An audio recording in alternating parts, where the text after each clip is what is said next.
Hello everyone, welcome back to Kyra classes. This is my sixth lecture of class 12 biology chapter 6 molecular basis of inheritance. आज की video का topic है translation. Video start करने से पहले अगर आपने अभी तक मेरे चैनल को सब्सक्राइब नहीं किया है तो प्लीज सब्सक्राइब करें कायरा क्लासेस को, जिससे आप मेरी कोई भी वीडियो मिस ना कर पाए. Thank you.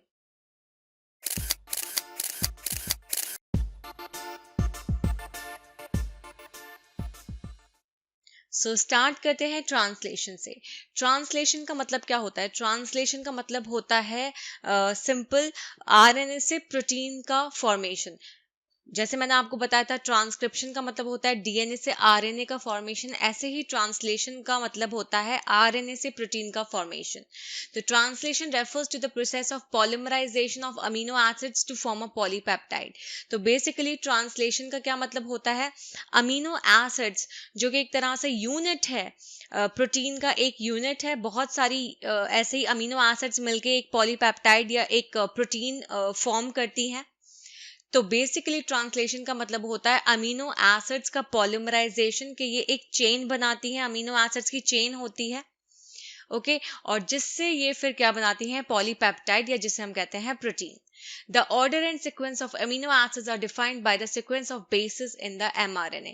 अब जो ऑर्डर है और जो सीक्वेंस है अमीनो एसिड्स का क्या ऑर्डर रहेगा, क्या सीक्वेंस रहेगा, तो वो जो mRNA में बेसिस की सीक्वेंस होती हैं वो बताती हैं कि क्या ऑर्डर रहेगा और क्या सीक्वेंस रहेगा अमीनो एसिड्स का. The amino acids are joined by a bond which is known as a peptide bond. जो अमीनो एसिड्स हैं वो आपस में ज्वाइन होती हैं एक बॉन्ड के थ्रू, जिसे हम कहते हैं पेप्टाइड बॉन्ड.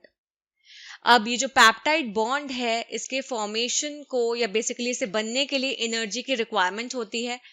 तो फर्स्ट फेज में अमीनो एसिड खुद एक्टिवेट हो जाते हैं एटीपी के प्रेजेंस में, मतलब एडेनोसिन ट्राइफॉस्फेट, जो कि एक एनर्जी करेंसी है सेल की. तो बेसिकली एटीपी की प्रेजेंस में फर्स्ट फेज में अमीनो एसिड्स अपने आप एक्टिवेट हो जाते हैं और फिर लिंक्ड होते हैं अपने जो रिलेटेड टीआरएनए है उससे.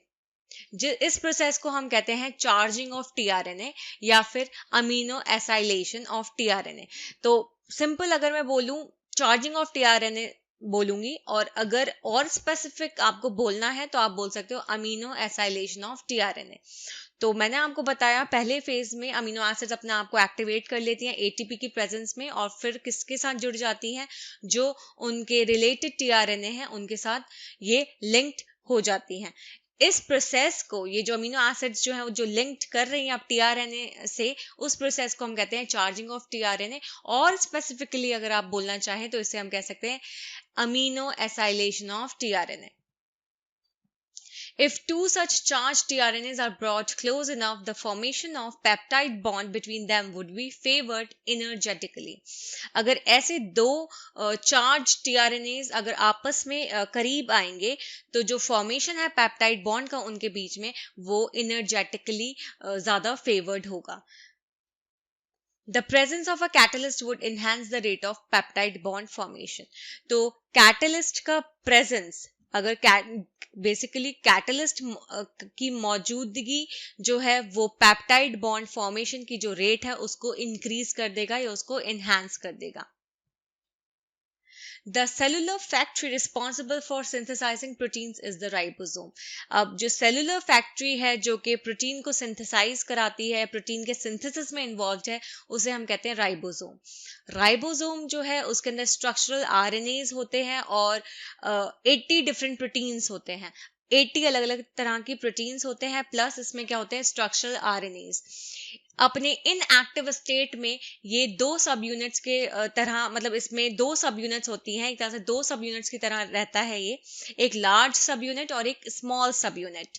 जब स्मॉल सब यूनिट एमआरएनए से मिलती है तो ट्रांसलेशन जो होता है एमआरएनए का प्रोटीन में वो शुरू हो जाता है. तो बेसिकली जैसे ही स्मॉल सब यूनिट ने इनकाउंटर किया या फिर अगर ये सिंपल एमआरएनए से कांटेक्ट में आया स्मॉल सब यूनिट, तो जो एमआरएनए का ट्रांसलेशन है प्रोटीन में वो शुरू हो जाता है, वो प्रोसेस शुरू हो जाता है. दो साइड्स होती हैं लार्ज सब यूनिट में. for subsequent amino acids to bind to and thus be close enough to each other for the formation of a peptide bond. तो लार्ज सब यूनिट में दो साइड्स होती हैं सब्सिक्वेंट अमीनो एसिड्स के लिए, जो कि बाइंड करें एक दूसरे से और काफी करीब आ जाएं एक दूसरे के, जिससे क्या बन सके, पेप्टाइड बॉन्ड फॉर्म हो सके. The ribosome also acts as a catalyst. 23S ribosomal RNA in bacteria is the enzyme ribozyme for the formation of peptide bond. Ribosome catalyst के तौर पे भी काम करता है, जैसे 23S RNA बैक्टीरिया में एक तरह से वो एंजाइम की तरह भी काम करता है, जिसे हम कहते हैं राइबोजाइम, जिससे पेप्टाइड बॉन्ड का फॉर्मेशन हो सके. ट्रांसलेशन यूनिट जो होता है mRNA में, वो बेसिकली क्या है, sequence of RNA that is flanked by the start codon AUG and the stop codon and codes for a polypeptide. तो जो ट्रांसलेशन यूनिट होता है mRNA में, वो बेसिकली क्या है, आरएनए की सीक्वेंस जो कि फ्लैंक्ड होती है. ओके, उस एक तरफ होता है स्टार्ट कोडॉन, एक एक्सट्रीम एंड पे स्टार्ट कोडॉन जो कि AUG जेनेटिक कोड है जिसका, और दूसरी तरफ है उसका स्टॉप कोडॉन. ओके, और जो कि एक तरह से क्या कोड करता है, पॉलीपेप्टाइड. तो बेसिकली ये सीक्वेंस आरएनए की जो कि फ्लैंक्ड है दो कोडॉन से, एक तरफ है स्टार्ट कोडॉन, एक तरफ है स्टॉप कोडॉन, और ये सीक्वेंस ऑफ आरएनए कोड करता है पॉलीपेप्टाइड को. And mRNA also has some additional sequences that are not translated and are referred as untranslated regions. mRNA में कुछ ऐसे additional sequences भी होते हैं जो कि translate नहीं होते हैं, जो प्रोटीन फॉर्म नहीं करते हैं, और उन्हें हम कहते हैं untranslated regions, या फिर शॉर्ट में बोल सकते हैं UTR. The UTRs are present at both 5' and before start codon and at 3' and after stop codon. अब ये जो UTRs हैं, ये दोनों एंड पे प्रेजेंट होते हैं. 5' एंड पे प्रेजेंट होते हैं, मतलब स्टार्ट कोडॉन से पहले प्रेजेंट होते हैं, और 3' एंड पे प्रेजेंट होते हैं, स्टॉप कोडॉन के बाद प्रेजेंट होते हैं. They are required for efficient translation process. तो ये जो UTR है, तो UTR की बेसिकली रिक्वायरमेंट कब होती है, जिससे ट्रांसलेशन प्रोसेस जो है वो काफी एफिशिएंट तौर पे हो सके. For initiation the ribosome binds to the mRNA at the start codon AUG that is recognized only by the initiator tRNA. Initiation के लिए जो फर्स्ट प्रोसेस है ट्रांसलेशन का, तो बेसिकली 3 स्टेप्स होते हैं. इनिशिएशन है, एलोंगेशन है एंड टर्मिनेशन है. तो फर्स्ट स्टेप जो इनिशिएशन है, उसमें क्या होता है, जो राइबोसोम है वो mRNA से बाइंड करता है उसके स्टार्ट कोडॉन साइट पे या लोकेशन पे, या बेसिकली पोजीशन पे जहां पे स्टार्ट कोडॉन है उस पे उसे बाइंड करता है राइबोसोम. तो mRNA में जहां पे स्टार्ट कोडॉन प्रेजेंट है AUG, वहां पे राइबोसोम बाइंड करता है, और उसको रिकॉग्नाइज करने के लिए कौन होता है, सिर्फ इनिशिएटर tRNA. तो इस स्टार्ट कोडॉन को रिकॉग्नाइज करने के लिए इनिशिएटर tRNA होता है. सिर्फ इनिशिएटर tRNA ही है जो कि इस स्टार्ट कोडॉन को रिकॉग्नाइज करता है. The ribosome proceeds to the elongation phase of protein synthesis. अब मैंने आपको इनिशिएशन बताया, सेकेंड स्टेप था elongation. तो जो राइबोसोम है वो प्रोसीड करता है elongation phase, जो प्रोटीन सिंथेसिस का elongation phase है उसको प्रोसीड करता है ribosome. During this stage, complexes composed of an amino acid linked to tRNA sequentially bind to the appropriate codon in mRNA by forming complementary base pairs with the tRNA anticodon. Elongation के दौरान क्या होता है, जो complexes हैं amino acid से, जो amino acid जो कि tRNA से लिंक्ड है, उसमें वो किससे कंपोज्ड है, उसमें बहुत सारे कॉम्प्लेक्सेस हैं बेसिकली. तो कॉम्प्लेक्सेस जो कि कंपोज्ड है अमीनो एसिड जो कि tRNA से लिंक्ड है, वो किससे बाइंड करता है, जो mRNA में कोडॉन है एप्रोप्रिएट उससे सिक्वेंशली बाइंड करता है, जिससे वो कॉम्प्लीमेंट्री बेस पेयर्स फॉर्म कर सके tRNA एंटीकोडॉन के साथ.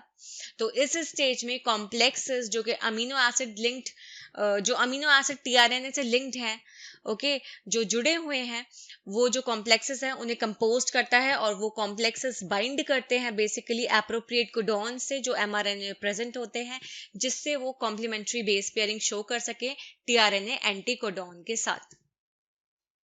The ribosome moves from codon to codon along the mRNA। तो राइबोसोम जो है वो कोडॉन से दूसरे कोडॉन ऐसे मूव करता है अलोंग द mRNA।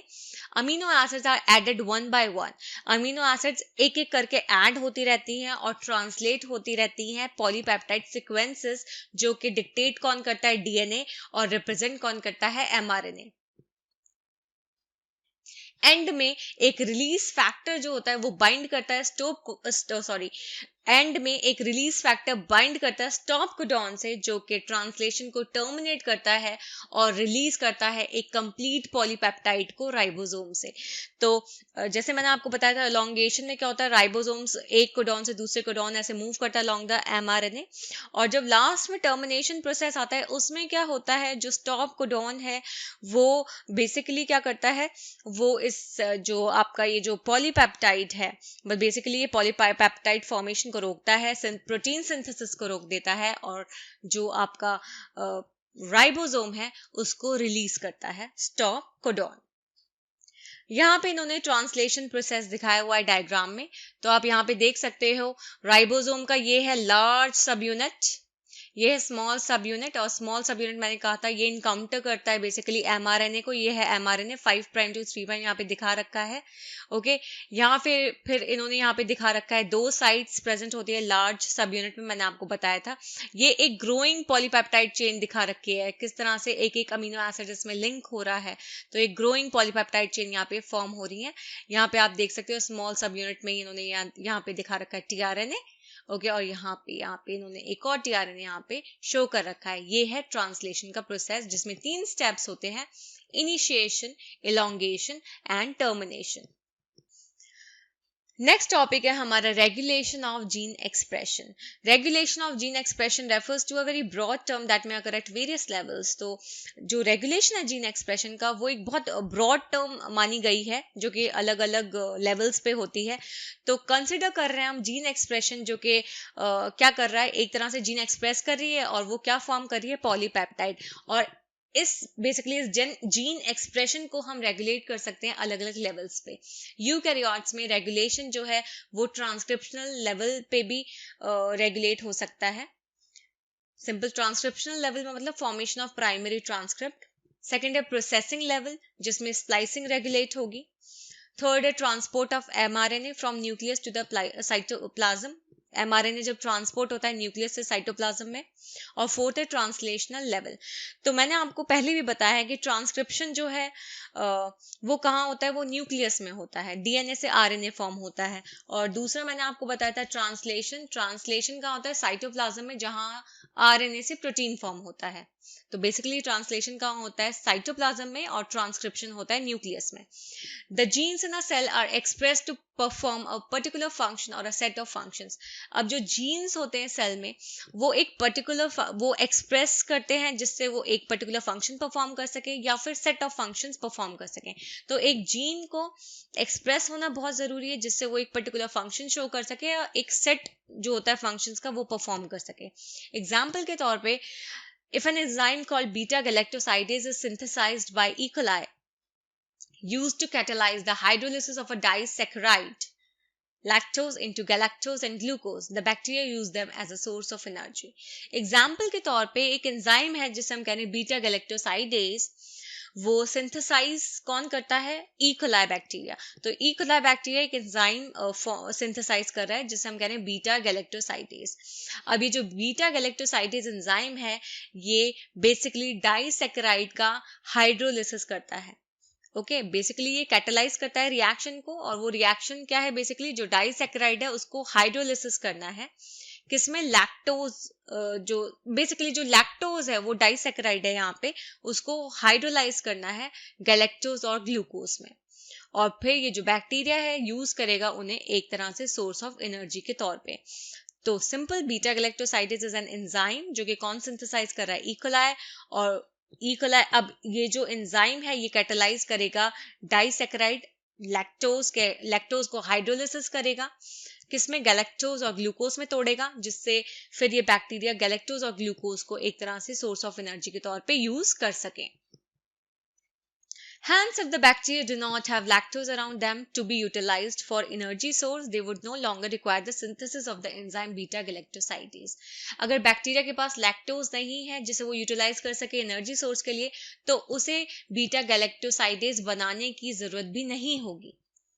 तो सिंपल टर्म्स में हम बोल सकते हैं ये एक मेटाबॉलिक, फिजियोलॉजिकल और इन्वायरमेंटल कंडीशंस जो हैं वो रेगुलेट करते हैं एक्सप्रेशन ऑफ जीन्स को. The development and differentiation of embryo into adult organisms are also a result of the coordinated regulation of expression of several sets of genes. तो एक embryo का develop होना या एक एम्ब्रियो का डेवलपमेंट, डिफरेंशिएशन एक adult organism में होना, एक एम्ब्रियो जो है एडल्ट ऑर्गेनिज्म में डेवलप हो रहा है, डिफरेंशिएट हो रहा है, तो ये भी एक तरह से किसका रिजल्ट है? बेसिकली बहुत सारे सेवरल सेट्स होते हैं जीन्स के जो कि जिनका जो एक्सप्रेशन है वो रेगुलेट होता है कोऑर्डिनेटेड मैनर में, जहां जिसकी वजह से क्या होता है? डेवलपमेंट और डिफरेंशिएशन होता है एम्ब्रियो का किसमें? एडल्ट ऑर्गेनिज्म में. तो ये बेसिकली किसका रिजल्ट है? एक कोऑर्डिनेटेड रेगुलेशन. बहुत सारे जो सेट है जीन्स का उनका एक्सप्रेशन हो रहा है और वो जो एक्सप्रेशन है वो रेगुलेट हो रहा है एक कोऑर्डिनेटेड फैशन में. In prokaryotes, control of the rate of transcriptional initiation is the predominant site for control of gene expression. Prokaryotes में जो रेट है ट्रांसक्रिप्शनल इनिशिएशन का, तो जो कंट्रोल है रेट ऑफ ट्रांसक्रिप्शनल इनिशिएशन का वो पावरफुल है, एक पावरफुल साइट है किसके लिए? जीन एक्सप्रेशन के कंट्रोल के लिए. In a transcription unit, the activity of RNA polymerase at a given promoter is in turn regulated by interaction with accessory proteins which affect its ability to recognize the start sites. These regulatory proteins can act both positively activators and negatively repressors. तो एक transcription unit में जो activity होती है RNA polymerase की, जो activity RNA polymerase की given promoter पे, तो वो रेगुलेट होती है कैसे? By interaction with accessory proteins. तो जो असेसरी प्रोटीन्स के साथ जब इंटरेक्शन होता है तो जो एक्टिविटी आरएनए पॉलीमरेज की एक गिवन प्रमोटर पे वो क्या होती है? रेगुलेट होती है, जिसकी वजह से जो एबिलिटी है बेसिकली मतलब स्टार्ट साइट्स को रिकॉग्नाइज करने की जो एबिलिटी है वो अफेक्ट होती है. These regulatory proteins can act both positively activators और negatively repressors. अभी जो regulatory proteins हैं ये दोनों तरह एक्ट कर सकती है, मतलब पॉजिटिवली भी कर सकती है और नेगेटिवली. अगर पॉजिटिवली कर रही है तो हम उसे एक्टिवेटर्स कह रहे हैं, नेगेटिवली कर रही है तो हम उसे रिप्रेसर्स कह रहे हैं. The accessibility of promoter regions of prokaryotic DNA is in many cases regulated by the interaction of proteins with sequences termed operators. Prokaryotic DNA में जो प्रोमोटर रीजन्स हैं उनकी एक्सेसिबिलिटी बहुत केसेस में देखी गई है, वो रेगुलेट करती हुई. कैसे? जब प्रोटीन्स जो हैं वो इंटरेक्ट करते हैं सीक्वेंसेस के साथ जिन्हें हम कहते हैं ऑपरेटर्स. ये जो ऑपरेटर रीजन होता है ये प्रोमोटर एलिमेंट्स के एडजेसेंट होता है. बहुत सारे ओप्रॉन्स में देखा गया है कि ऑपरेटर रीजन जस्ट एडजेसेंट होता है प्रोमोटर एलिमेंट्स के. And in most cases the sequences of the operator bind a repressor protein. और बहुत सारे केसेस में ये देखा गया है जो सीक्वेंसेस होती है ऑपरेटर की वो किससे बाइंड करती है? रिप्रेसर प्रोटीन से. Each operon has its specific operator and specific repressor. Her operon में अपना एक स्पेसिफिक ऑपरेटर और अपना स्पेसिफिक रिप्रेसर होता है. एग्जाम्पल के तौर पे लैक ऑपरेटर जो है वो प्रेजेंट होता है सिर्फ लैक ओपरॉन में और ये इंटरेक्ट करता है स्पेसिफिकली एक सिर्फ लैक रिप्रेसर के साथ. तो मैंने आपको बताया था एक स्पेसिफिक ऑपरेटर है, एक स्पेसिफिक रिप्रेसर होता है हर ओपरॉन में. तो यहाँ पे लैक ऑपरेटर है जो कि सिर्फ लैक ओपरॉन में ही प्रेजेंट होगा और ये सिर्फ इंटरेक्ट करेगा केवल लैक रिप्रेसर के साथ. Next है हमारा the lac operon. The elucidation of the lac operon was also a result of a close association between a geneticist, Francois Jacob, and a biochemist, Jacques Monod. They were the first to elucidate a transcriptionally regulated system. तो Francois Jacob और Jacques Monod ने transcriptionally regulated system को बहुत अच्छे से explain किया था, बहुत अच्छे से समझाया था. लैक ओपरॉन में यहाँ पे लैक का मतलब होता है lactose, polycistronic structural gene. Polycistronic structural gene मतलब जो कि बहुत सारी प्रोटीन्स को कोड करेगा, बहुत सारी प्रोटीन्स को फॉर्म करेगा। is regulated by a common promoter and regulatory genes। तो लैक ओप्रॉन में एक पॉलीसिस्ट्रॉनिक स्ट्रक्चरल जीन जो है वो रेगुलेट होगी एक कॉमन प्रमोटर से और रेगुलेटरी जीन से। The lac-operon consists of one regulatory gene। lac-operon में सिर्फ एक रेगुलेटरी जीन होती है जिसे हम कहते हैं आई जीन। यहाँ पे आई का मतलब इंड्यूसर नहीं होता, बल्कि यहाँ पे किसी हद तक हम कह सकते हैं ये इनहिबिटर वर्ड से ड्राइव किया गया है। और इस lac-operon में होती है 3 स्ट्रक्चरल जीन्स। तो एक रेगुलेटरी जीन जिसे हम आई जीन कह रहे हैं, 3 स्ट्रक्चरल जीन्स जिनके नाम है ZYA। आई जीन जो है वो कोड करता है जो लैक ओप्रॉन का रिप्रेसर है उसको। तो रिप्रेसर को कोड करता है, लैक ओप्रॉन का जो रिप्रेसर है उसको कोड करता है आई gene, regulatory gene. Z gene जो है वो कोड करता है बीटा गैलेक्टोसाइडेज को, जिसे हम शॉर्ट में लिखते हैं बीटा गैल, जो कि प्राइमरीली रिस्पॉन्सिबल है डाइसैकेराइड मतलब लैक्टोज को हाइड्रोलाइज करने में। किसमें? उसके मोनोमेरिक यूनिट्स में, गैलेक्टोज और ग्लूकोज को, मतलब गैलेक्टोज और ग्लूकोज में। तो ये बेसिकली बीटा गैलेक्टोसाइडेज एंजाइम है जो कि क्या करता है, डाइसैकेराइड जो है लैक्टोज उसको हाइड्रोलाइज करता है उसके 2 मोनोमेरिक यूनिट्स में, जिसका नाम है galactose and glucose. Y gene जो है वो परमिएज को कोड करता है। इसका मतलब ये है ये इंक्रीज करता है, जो कि बेसिकली इंक्रीज करता है सेल की परमेबिलिटी, किसके लिए? बीटा गैलेक्टोसाइड्स के लिए। The A gene encodes a trans-acetylase। जो A gene है वो इनकोड करता है trans-acetylase को। Hence, all the 3 gene products in lac-operon are required for metabolism of lactose। तो यहाँ पे सारे के सारे जो 3 बेसिकली ये सारे 3 जीन प्रोडक्ट्स जो हैं लैक-ओप्रॉन में, ये लैक्टोज के मेटाबॉलिज्म के लिए रिक्वायर्ड है। सो यहाँ पे डायग्राम दे रखी है लैक-ओप्रॉन की। तो यहाँ पे आप देख सकते हो, ये इन्होंने दिखा रखा है यहाँ पे किस तरीके से। ये है आपका ऑपरेटर साइट, ये है आपका प्रमोटर साइट। ओके, आई यहाँ पे मैंने आपको बताया था रेगुलेटरी जीन, ZYA यहाँ पे क्या है आपके स्ट्रक्चरल जीन्स मैंने आपको बताए थे। अब यहाँ पे दिखा है इन एब्सेंस ऑफ इंड्यूसर, जब इंड्यूसर प्रेजेंट नहीं है तो यहाँ पे रिप्रेसर, ये जो रेगुलेटरी जीन है मैंने क्या बताया था, ये रिप्रेसर फॉर्म करता है बेसिकली। तो यहाँ पे रिप्रेसर एमआरएनए बना और रिप्रेसर एमआरएनए से क्या बना यहाँ पे रिप्रेसर कहाँ पे बाइंड करा, फिर यहाँ पे ऑपरेटर साइट पे रिप्रेसर ने बाइंड कर लिया। तो अब repressor binds to the operator region and जिसे हम ओ कह रहे हैं, यही ओ रीजन जो है ये ऑपरेटर रीजन है। तो रिप्रेसर ने यहाँ पे बाइंड मतलब ये बाइंड हो गया यहाँ पे and prevents RNA polymerase from transcribing the operon. तो इसका मतलब ये है कि जब रिप्रेसर बाइंड हुआ ऑपरेटर से तो ये आरएनए पॉलीमरेज को मतलब ये ट्रांसक्राइब नहीं करने देगा ओप्रॉन को। तो आरएनए पॉलीमरेज को बेसिकली ये ओप्रॉन को ट्रांसक्राइब करने से रोकेगा। नेक्स्ट केस में इन्होंने दिखा रखा है जब इंड्यूसर प्रेजेंट है, इन प्रेजेंस ऑफ इंड्यूसर। तो यहाँ पे फिर से ये प्रमोटर रीजन है। ओके, यहाँ पे रेगुलेटरी जीन आई है, ऑपरेटर है ZYA, स्ट्रक्चरल जीन्स हैं।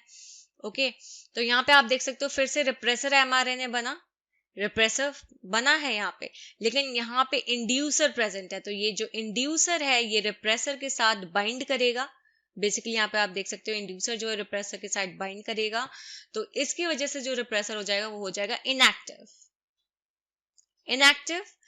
तो इनएक्टिव होने के बाद ये ऑपरेटर के साथ बाइंड नहीं कर सकता है। तो जो ये स्ट्रक्चरल जीन्स हैं, जो Z जो है वो जिसके लिए कोड कर रहा है, Y दूसरी चीज को कोड कर रहा है, देन A किसी और चीज को कोड कर रहा है। तो ये जो स्ट्रक्चरल जीन्स है ZYA, ये लैक एमआरएनए बनाएंगी। ओके, ट्रांसक्रिप्शन हो गया यहाँ पे, एमआरएनए बन गया लैक एमआरएनए। अब इसके बाद इन्होंने फिर क्या यहाँ पे देखिए Z जीन बना रहा है बीटा गैलेक्टोसाइडेज, फिर Y बना रहा है परमिएज, और जो A जीन है वो बना रहा है ट्रांस एसिटाइलेज। यहाँ पे आप देख सकते हैं। तो बेसिकली ये सब क्या है, एंजाइम्स हैं, beta galactosidase, permease and trans acetylase. तो बेसिकली यहाँ पे क्या है, ये एंजाइम बने हैं, ये एमआरएनए का ट्रांसलेशन हुआ है जब इंड्यूसर प्रेजेंट है। Lactose is the substrate for the enzyme beta galactosidase and it regulates switching on and off off the operon. Lactose जो है वो एंजाइम बीटा गैलेक्टोसाइडेज का क्या है, सबस्ट्रेट। और ये क्या करता है, ये रेगुलेट करता है कि ओप्रोन को स्विच ऑन करना है या ओप्रोन को स्विच ऑफ करना है। Hence it is termed as inducer. तो बेसिकली ये जो इंड्यूसर है ये लैक्टोज है। In the absence of a preferred carbon source such as glucose, if lactose is provided in the growth medium of the bacteria, the lactose is transported into the cells through the action of permease.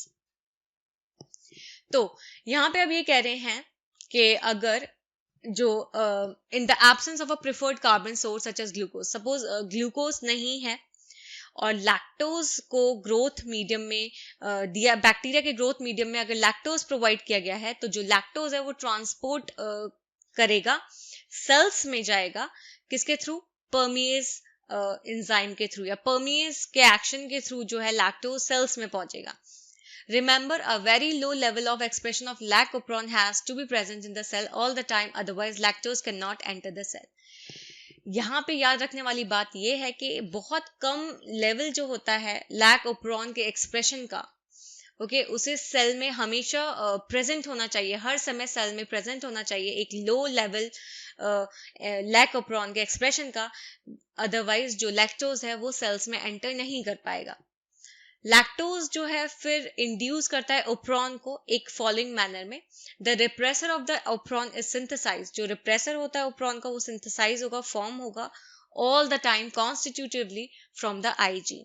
तो जो आई gene था, जो regulatory gene था, वो मतलब constitutively हर समय क्या बनाता रहेगा, repressor. The repressor protein binds to the operator region of the operon and prevents RNA polymerase from transcribing the operon. अब ये जो repressor protein है ये operator region में bind करेगा, जैसे मैंने आपको पिछली स्लाइड में डायग्राम में बताया था। जो repressor है वो प्रोटीन को bind करेगा, जो repressor protein है वो operator region को bind करेगा, ठीक है। जो ओप्रोन में जो ऑपरेटर रीजन था, जो मैंने आपको डायग्राम में बताया था, तो जो रिप्रेसर प्रोटीन है वो बाइंड करेगा ऑपरेटर रीजन को, और फिर उससे क्या होगा, आरएनए पॉलीमरेज जो है वो ट्रांसक्राइब नहीं कर पाएगा ओप्रोन को। In the presence of an inducer, अगर इंड्यूसर प्रेजेंट है तो जो जैसे कि लैक्टोज है या एलोलैक्टोज है, अगर ये प्रेजेंट है तो जो रिप्रेसर है वो इनएक्टिवेट हो जाता है जब ये इंटरेक्ट करता है इंड्यूसर के साथ। तो सिंपल सी बात है, जब रिप्रेसर अकेला था तो वो बाइंड कर पा रहा था ऑपरेटर से और फिर फर्दर वो ट्रांसक्रिप्शन को रोक रहा था। लेकिन जब रिप्रेसर तो हमेशा बनता रहेगा, लेकिन अगर इंड्यूसर प्रेजेंट है, जैसे यहाँ पे एग्जांपल के तौर पे लैक्टोज है या एलोलैक्टोज है, तो ये जो इंड्यूसर है ये रिप्रेसर के साथ बाइंड करते हैं और फिर क्या करते हैं, फिर वो रिप्रेसर जो है उसके साथ ऑपरेटर रीजन को बाइंड नहीं कर सकता, तो नहीं कर सकता, फिर ट्रांसक्रिप्शन हो सकता है, ट्रांसलेशन हो सकता है आराम से। This allows RNA polymerase access to the promoter and transcription proteins. Essentially, regulation of lactopron can also be visualized as regulation of enzyme synthesized by its substrate. तो ये अलाउ करता है आरएनए पॉलीमरेज को एक्सेस, मतलब वो promoter reason पे जाए और ट्रांसक्रिप्शन फिर आगे बढ़े। एसेंशियली जो लैक्टोप्रोन का रेगुलेशन है उसे हम विजुलाइज कर सकते हैं अगर हम एंजाइम का रेगुलेशन देख सकें, जो कि उसका सबस्ट्रेट जो है, सबस्ट्रेट से जो एंजाइम फॉर्म कर रहा है, अगर हम उसका रेगुलेशन देख सके तब भी हम रेगुलेशन लैक्टोप्रोन का विजुअलाइज कर सकते हैं। Regulation of lac operon by repressor is referred to as negative regulation. Lac operon का रेगुलेशन किससे, रिप्रेसर से, उसे हम कहते हैं नेगेटिव रेगुलेशन। लैक्टोप्रोन जो है अगर पॉजिटिव रेगुलेशन के कंट्रोल में है, ओके, जब मैंने आपको बताया था जब इंड्यूसर प्रेजेंट था, तो lac operon is under control of positive regulation as well, but it is beyond the scope of discussion at this level. So आज की वीडियो में बस इतना ही। आई होप आपको वीडियो समझ में आया हो। नेक्स्ट वीडियो में हम पढ़ेंगे human genome project. Thank you for watching and please subscribe my channel for more videos. Thank you.